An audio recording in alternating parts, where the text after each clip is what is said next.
Assalamualaikum warahmatullahi wabarakatuh. Salam sejahtera bagi kita semua. Perkenalkan, saya Rizky Mutakin, SHIM MBA, dosen tetap program studi perdagangan internasional Universitas Widyatama. Pada kesempatan ini, saya akan melaksanakan pembelajaran pada mata kuliah pemasaran internasional dengan materi memahami metode dan konsep komunikasi pemasaran. Materi ini dirancang untuk membekali mahasiswa dalam memahami konsep pengembangan pasar, pentingnya riset pasar, serta strategi komunikasi pemasaran yang efektif dalam menghadapi dinamika pasar global. Pembelajaran mengacu pada rencana pembelajaran semester dengan capaian agar mahasiswa mampu menganalisis dan menerapkan strategi komunikasi pemasaran pada berbagai konteks bisnis internasional. Dalam proses pembelajaran, saya menerapkan pendekatan student-centered learning melalui kombinasi ceramah interaktif, diskusi, kelompok, studi kasus, presentasi, problem-based learning, case method, dan lainnya. Mahasiswa didorong untuk berpikir kritis, berkolaborasi, serta menghubungkan konsep yang dipelajari dengan praktik bisnis yang nyata. Selama pembelajaran, saya berperan sebagai fasilitator yang membimbing mahasiswa dalam mengeksplor konsep, memberikan umpan balik, serta mengarahkan diskusi agar tujuan pembelajaran dapat tercapai secara optimal. Penilaian dilakukan secara berkelanjutan melalui partisipasi mahasiswa dalam diskusi, analisis studi kasus, presentasi kelompok, dan evaluasi hasil belajar dengan menggunakan rubrik yang telah disampaikan sejak awal perkuliahan. Berikut merupakan cuplikan pelaksanaan pembelajaran pada mata kuliah pemasaran internasional. Materi yang akan disampaikan dalam cuplikan pembelajaran adalah materi yang ada di dalam LPS Pemasaran Internasional pertemuan 10 dengan topik komunikasi pemasaran. Selamat siang teman-teman. Assalamualaikum warahmatullahi wabarakatuh. Oke, hari ini kita pertemuan 10 ya, mata kuliah pemasaran internasional. Sebelum mulai kita berdoa dulu menurut ajarannya masing-masing. Berdoa dimulai.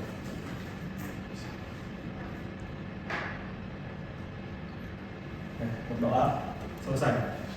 Oke, di pertemuan 10 ini materi utamanya kita memahami metode dan konsep komunikasi pemasaran. Ya, jadi ada dua materi besar yang akan saya sampaikan. Yang pertama komunikasi pemasaran, yang kedua itu branding dan perilaku konsumen. Oke.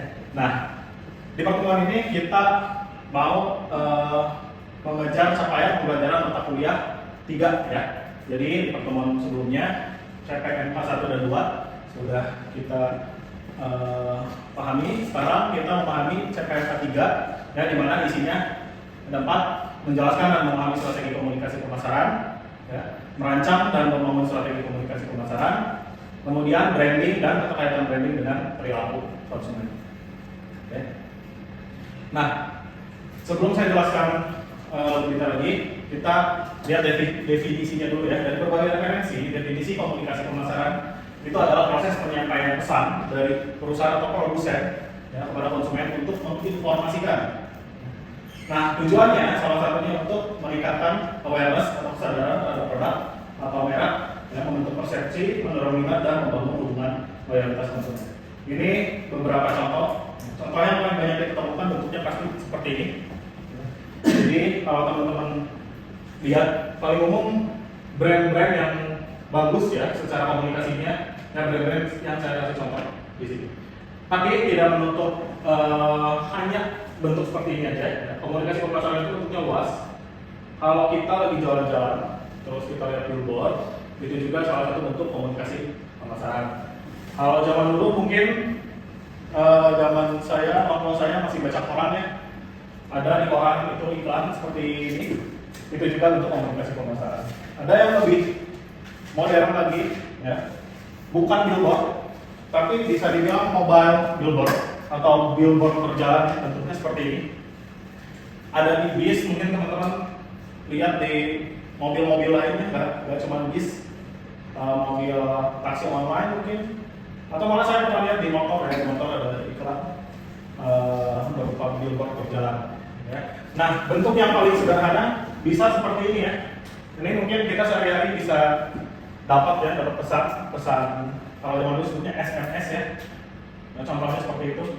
Jadi pesan-pesan singkat seperti ini juga salah satu bentuk komunikasi pemasaran. Nah, di bawah ini contoh-contoh yang digital nih.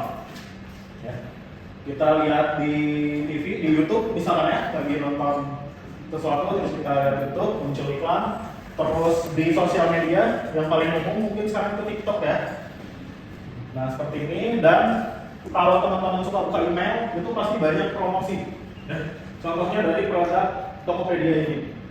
Jadi ngasih informasi, ada promosi, ada penawaran produk dan lain-lain. Jadi komunikasi pemasaran itu bentuknya sangat banyak.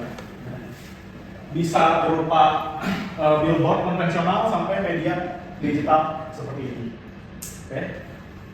Nah, untuk memahami komunikasi pemasaran kita harus memahami definisi komunikasinya dulu. Jadi proses komunikasi itu seperti ini, seperti halnya saya di kelas ini ya. Saya di kelas ini tuh sedang melakukan proses komunikasi. Ya, komunikasi yang ingin saya sampaikan, itu saya pengen menyampaikan materi perkuliahan.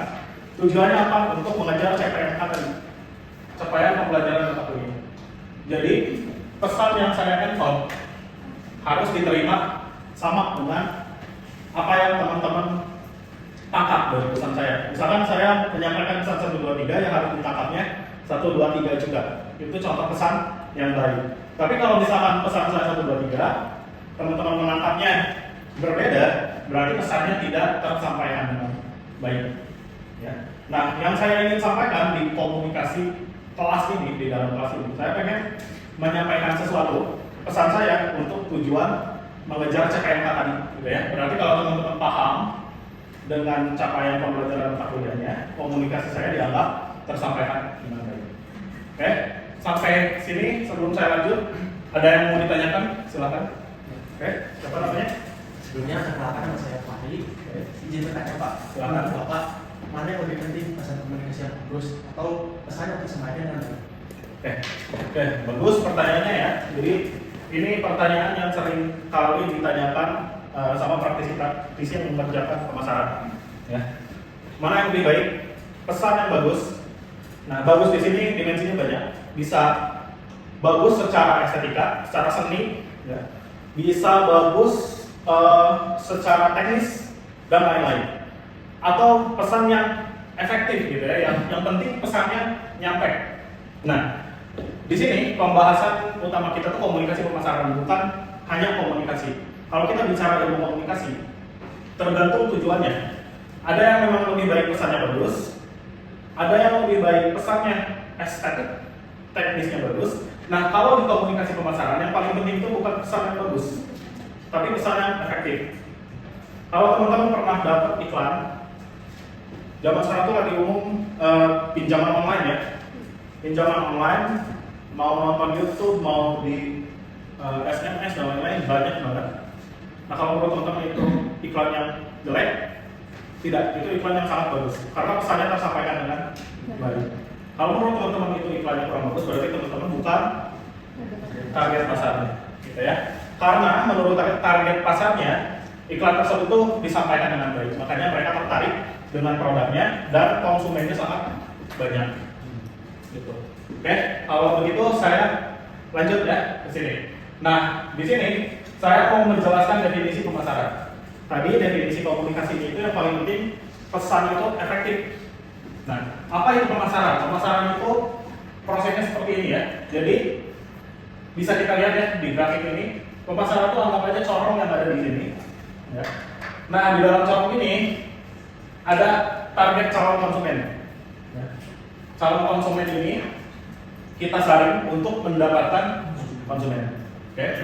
Jadi tujuan kegiatan pemasaran itu untuk mendapatkan konsumen dari calon konsumen. Nah, yang ada di dalam corong ini, apapun itu aktivitasnya, mau itu berupa komunikasi atau pemasaran yang pasif, ya, bukan yang aktif, itu tujuannya pada akhirnya untuk mencari konsumen. Oke, sebelum saya lanjut, mungkin ada yang mau ditanyakan mengenai pemasaran? Oke, silakan. Siapa namanya? Karena Mas Enan juga di sini saya ingin bertanya, kenapa pemasaran fokusnya itu lebih ke calon konsumen bukan ke masyarakat pada umumnya? Oke, pertanyaan yang bagus. Ya. Nah, pertanyaan yang disampaikan barusan itu mungkin banyak muncul di benak para praktisi marketing ya. Banyak orang-orang marketing yang melakukan kegiatan pemasaran itu ke siapa saja gitu. Jadi ke masyarakat pada umumnya. Semakin banyak target yang diambil, mereka pikirnya makin bagus. Nah, kenapa kalau dalam ilmu pemasaran dari banyak referensi ilmu pemasaran yang paling umum aja kita ambil dari bukunya Philip Kotler, target yang paling bagus itu adalah target yang kita kenali dengan baik.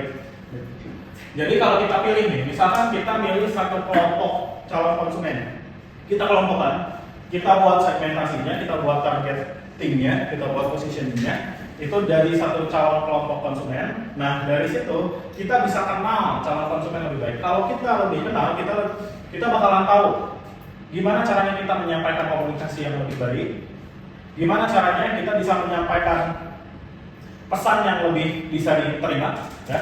Contohnya misalkan teman-teman ngobrol sama orang yang baru kenal, sama orang yang sudah kenal lama, dan sama orang yang tinggal serumah, adik, kakak, atau orang tua. Itu pasti cara komunikasinya berbeda. Biasanya komunikasi yang paling efektif itu orang yang sudah sangat kenal lama, orang di rumah. Gitu. Misalnya saya kalau mau ngajak makan seseorang yang baru saya kenal, itu pasti bahasanya sopan. Saya tanya dulu, ada waktu luang nggak? Kalau ada waktu luang, terus saya tanya kalau mau makannya apa, di mana, jam berapa, terperinci. Kalau misalkan orang lebih dekat lagi, teman misalkan ya, teman dekat, kadang-kadang ngajaknya cuma mau makan nggak?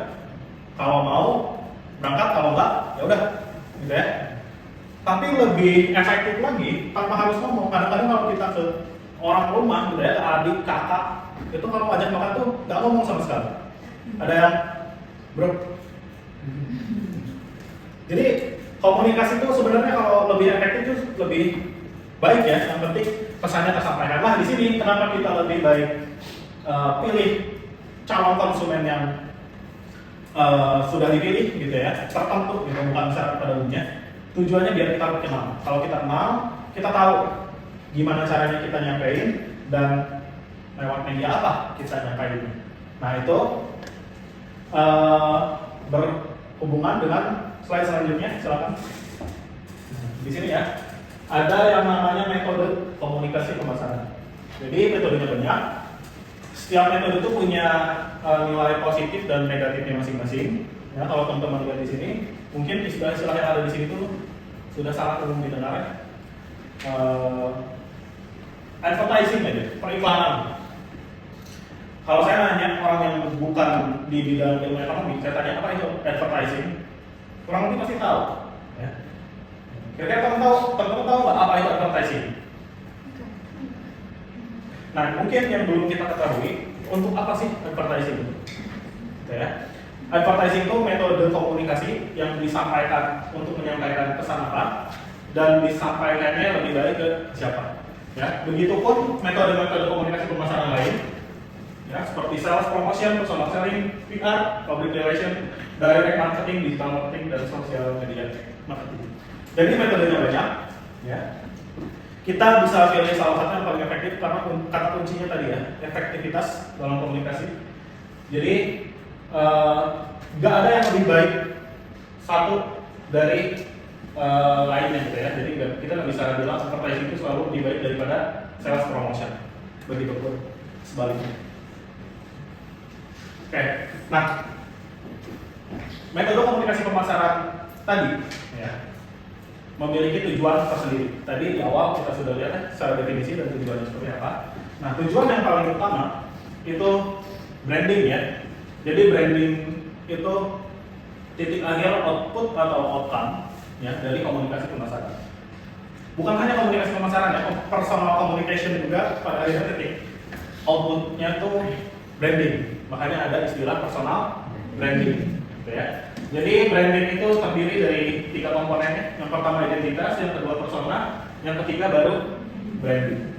Ya. Jadi di sini tuh identitas seperti halnya kita sebagai individu, setiap produk atau setiap perusahaan produsen itu punya identitas. Ya. Kita sebagai personal identitasnya apa? Banyak ya. Ada istilahnya demografis ya, itu mendefinisikan identitas seseorang. Umur apalagi ya? Agama, apalagi biasanya? Sudah cara berpakai. Ya, ras, suku, terus kalau di Indonesia ada namanya kelas sosial ya, kelas sosial, menengah, ya, dan lain-lain. Nah itu identitas individu. Kalau misalkan produk, identitasnya kira-kira seperti apa? Kalau makanan, identitasnya ada rasa, ada harga, terus kalau zaman sekarang bukan ya ada rasa, ada ya plating, estetikanya gitu ya. Kalau misalkan kita mau bikin produk lain seperti pakaian, itu ada bahan, kualitas bahan, terus desain dan lain-lain. Nah itu identitas. Yang pasti sebuah produk itu punya banyak identitas. Ya. Kalau makanan itu misalkan ada makanan punya 5 identitas. Makanan yang murah, ya, ada di mana-mana, contohnya rasanya lumayan enak, tempatnya nyaman, ya, terus pelayanannya cukup baik. Nah, itu ada 5 identitas misalnya. Nah dari 5 identitas ini ada yang namanya persona. Persona itu kita meng-highlight salah satu dari 5 identitas tersebut. Misal ada seseorang yang identitasnya itu dia orang Sunda, orang Bandung misalnya, pekerja Muslim. Nah, dia personanya dibesar-besarkan di Muslimnya. Kenapa? Biar kelihatan religius. Padahal selain Muslim dia juga punya identitas lain. Jadi kadang-kadang kita lihat orang tuh ada persona yang lebih menonjol ya. Nah sama produk juga seperti itu ya. Jadi ketika produk punya identitas, mana yang pengen kita highlight, mana yang mau kita buat lebih menonjol? Apakah harga yang murah? Apakah rasa yang enak, gitu ya, tempat yang nyaman, pelayanan yang bagus, dan lain-lain. Itu persona. Jadi nggak semua makanan murah punya kesan murahan. Nggak semua juga makanan yang mahal terkesan mahal. Karena mungkin makanan mahal tersebut personanya itu yang ditonjolkan bukan harganya, tapi tempatnya misalnya. Nah itu persona. Dari persona ini baru ada yang namanya branding. Apa itu branding? Branding itu respon ya. Respon dari persona yang dikeluarkan. Jadi kalau bahasa Indonesia itu kan branding citra ya. Citra itu keluar ketika udah ada respon. Kalau misalkan saya di sini memakai pakaian rapi, persona saya gitu, saya memperlihatkan pakaian saya dari atas sampai bawah rapi. Nah nanti orang yang melihat itu ada respon. Responnya macam-macam. Ada yang bisa melihat, oh ini orang sopan. Ada juga yang menilai, oh ini berlebihan nih, terlalu kaku misalnya, nggak fleksibel orangnya. Nah itu kan tergantung respon. Respon tersebut itu jadi citra, ya. Nah citra tersebut tuh jadi brand. Jadi branding itu tuh tergantung dari persona apa yang mau kita perlihatkan, ya. Nah apa hubungannya branding dengan perilaku konsumen? Jadi branding itu stimulus, ya. Anggap aja branding itu salah satu bentuk komunikasi pemasaran yang paling simpel. Ya. Saya pernah melakukan riset tentang logo ya. Jadi logo itu bahasa komunikasi pemasaran yang paling sederhana. Ya. Saking sederhananya, kadang-kadang kita lihat satu logo, kita bisa mendefinisikan logo tersebut. Ya. Teman-teman tahu logo SWOOSH gitu ya? Logo Nike, tahu kan ya? Nah, banyak orang yang hanya dengan melihat logo tersebut itu bisa mendefinisikan produknya apa saja, kualitasnya seperti apa, dan harganya apa. Dari logo saja kita bisa tahu produk mau guys, ya. Dari jauh misalnya, ya, teman-teman lihat, teman-teman pengen makan, ada 2 logo, yang satu gacoan, yang satu McDonald. Terus kita dompet lebih tipis nih. Dari logo saja kita tahu mana tempat yang lebih cocok bagi dompet kita ya. Gacoan atau McDonald? Gacoan ya, karena gacoan sudah punya persona, sudah punya brandingnya tersendiri, harganya sangat murah. Gitu. Jadi bahasa branding itu sekuat itu. Logo saja itu bisa mendefinisikan sebuah produk, gitu ya. Jadi anggap saja branding itu ada di sini, stimulus. Ya, jadi prosesnya dari kiri ke kanan secara horizontal. Branding itu kita bikin logo, yang paling sederhana ya, karena aktivitas branding itu sangat kompleks, sangat banyak. Nah dari logo ini nanti ada yang namanya processing ya. Ini dipengaruhi oleh internal individual faktor sama eksternal individual faktor. Bahasa singkatnya itu harus karakteristik seseorang ya. Misalkan seperti ini, kalau misalkan teman-teman lihat ada nasi padang yang harganya satu porsi 75.000, itu mahal atau murah? Mahal. Nah itu karena internal individual faktor. Karena menurut teman-teman mahasiswa itu mahal. Mungkin kalau teman-teman kita di luar sana yang gajinya udah double digit, ditanya pertanyaan yang sama, gitu ya. Nasi padang satu porsi 75.000. Jawabannya kebanyakan, oh segitu mah murah. Gitu. Jadi yang mempengaruhi itu internal individual faktor, sama eksternal individual faktor juga ya, faktor sosial teman-teman dan lain-lain. Gitu. Jadi nggak semua branding ditangkap sama, gitu ya. Apalagi pemasaran internasional ya. Saya pernah ketemu turis asing mancanegara datang ke Indonesia. Nah terus mereka tuh nyari tempat makan. Pas lihat kan di Bandung sini banyak ya fast food dari luar negeri sana. Ada McDonald, ada KFC dan lain-lain. Pas lihat ada McDonald, respon dia langsung, saya mau makan di sana aja. I want to eat there. Why? Sangat murah gitu, chips. Tapi kalau kita nanya orang-orang Indonesia pada umumnya, jarang sekali yang berpendapat kalau makanan fast food seperti McDonald itu sangat murah. Mungkin ada yang bilang murah, tapi jarang sekali yang bilang sangat murah. Nah itu internal dan eksternal individual faktor. Jadi memprosesnya itu pasti berbeda ya. Sama halnya dengan brand-brand lainnya. Kalau kita lihat brand-brand sepatu, saya lihat Nike gitu. Kalau saya lihat Nike, saya yakin performanya pasti bagus untuk atlet gitu. Nah, mungkin beberapa atlet berpandangan berbeda. Nike itu kurang bagus, ada yang lebih bagus lagi selain Nike. Ya. Jadi seperti itu ya, prosesnya berbeda. Nah dari situ menghasilkan respon yang berbeda, outcome sama output. Ya. Jadi setelah diproses, ada yang pada akhirnya memutuskan untuk membeli, ada yang tidak, gitu ya. Jadi prosesnya sesederhana itu ya. Branding itu untuk stimulus, nanti proses, kemudian responnya ke decision making. Saya tertarik untuk membeli atau tidak tertarik untuk membeli. Nah dari situ berkembang lagi ya. Kalau saya tertarik untuk membeli, apakah saya mau merekomendasikan ke orang lain atau cukup saya aja dulu? Nah ada juga yang tidak tertarik untuk membeli. Nah yang paling jelek, kayaknya worst case itu adalah orang tidak tertarik untuk membeli dan tidak merekomendasikan kepada orang lain untuk tidak membeli, gitu ya. Jadi bentuk dari branding itu seperti itu, ya.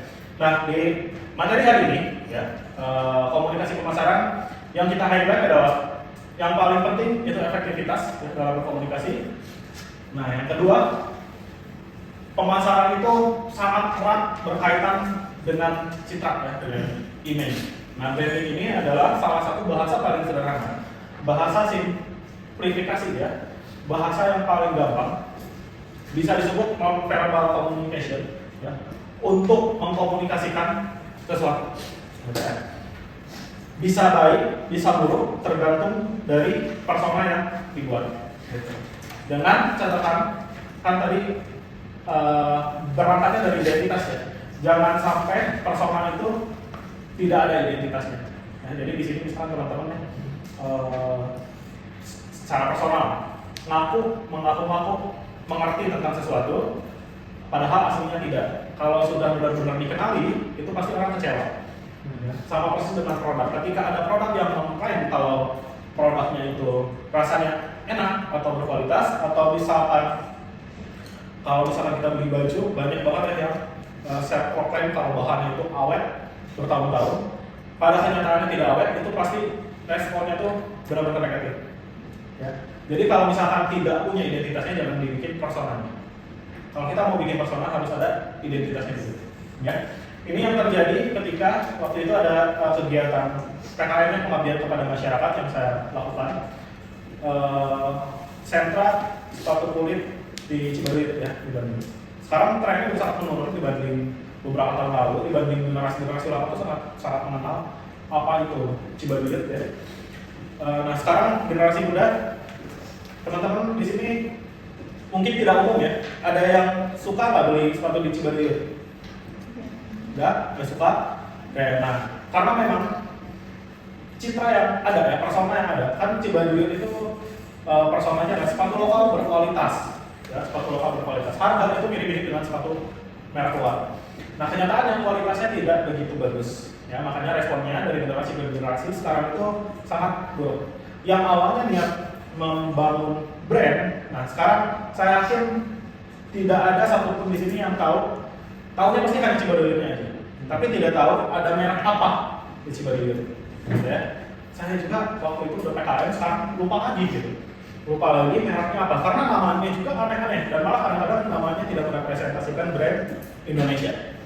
Oke, jadi sangat mudah untuk dilupakan dan pada akhirnya kalau saya menjadi produk dari Bandung. Oke, nah untuk pertemuan kali ini ya cukup sekian. Terima kasih banyak teman-teman atas partisipasinya dalam kelas ini. Semoga kita diberi kesehatan selalu. Sampai jumpa di pertemuan selanjutnya. Selamat siang. Assalamualaikum warahmatullahi wabarakatuh. Demikian pemaparan implementasi pembelajaran yang saya laksanakan. Terima kasih atas perhatian Bapak dan Ibu Asesor. Wassalamualaikum warahmatullahi wabarakatuh.